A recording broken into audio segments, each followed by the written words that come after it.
Kamala Harris. Let's have a good debate. Nice to see you. Have fun. Thank you. And I'm going to actually do something really unusual, and I'm going to invite you to attend one of Donald Trump's rallies, because it's a really interesting thing to watch. And what you will also notice is that people start leaving his rallies early out of exhaustion and boredom. First, let me respond as to the rallies. She said people start leaving. People don't go to her rallies. There's no reason to go. And the people that do go, she's bussing them in and paying them to be there, and then showing them in a different light. So she can't talk about that. People don't leave my rallies. In Springfield, they're eating the dogs, the people that came in. They're eating the cats. They're eating the pets of the people that live there.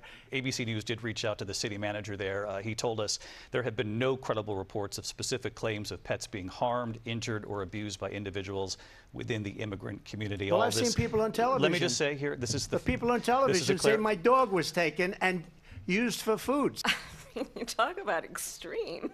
They've destroyed the economy. And all you have to do is look at a poll. The polls say 80 and 85 and even 90% that the Trump economy was great, that their economy was terrible.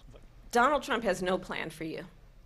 And when you look at his economic plan, it's all about tax breaks for the richest people.